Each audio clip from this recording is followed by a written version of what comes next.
Ce flash vous est présenté par Technolabista et Acadie Informatique. ESG, École supérieure de gestion spécialisée dans la formation des métiers de la comptabilité et de la gestion d'entreprise. Très heureux de vous retrouver fidèles abonnés de Actuel Média. Mesdames et messieurs, bonjour, bonsoir et bienvenue dans ce flash d'information.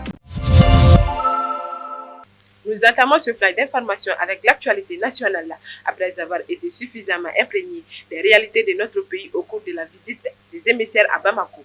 Les 23 et 24 octobre dernier, l'instance dirigeante a examiné vendredi le secrétaire général des Nations Unies sur la situation du Mali. Cette réunion intervient alors que la mission du Conseil de la sécurité a reçu le maximum d'informations au cours de sa visite à Bamako de la part des autorités de la transition, mais aussi de l'ensemble des parties prenantes sur la situation politique, sécuritaire, humanitaire et des droits de l'homme. Toujours dans le pays. Cela fait 8 ans que 2 journalistes de RFI, Christian Dupont et Claude Verlon, ont été enlevés et assassinés lors d'un reportage à Kidala, dans le nord du Mali. Après toutes ces années, beaucoup de zones d'ombre demeurent, mais l'enquête judiciaire progresse, même si l'un des ravisseurs a été éliminé par l'armée française en juin 2021. À présent, place à l'actualité internationale.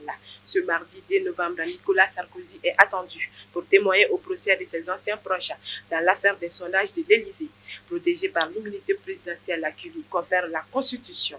Il n'a jamais été poursuivi ni attendu à propos de soupçons de favoritisme et de détournement de fonds publics, sur lesquels expliquent ses anciens collaborateurs depuis le 18 octobre. À la suite de la décision du tribunal, Sarkozy leur a promis d'être présent à l'audience.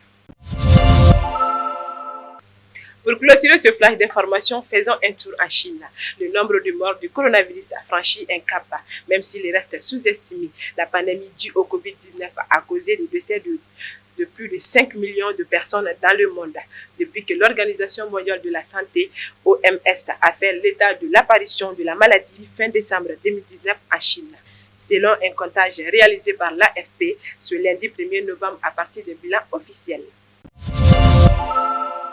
Ceci met fin à ce flash d'information. Merci de nous avoir suivis et bonne suite de programme sur Actuel Média. Ce flash vous a été présenté par Technolabista et Acadie Informatique. ESG, École supérieure de gestion spécialisée dans la formation des métiers de la comptabilité et de la gestion d'entreprise.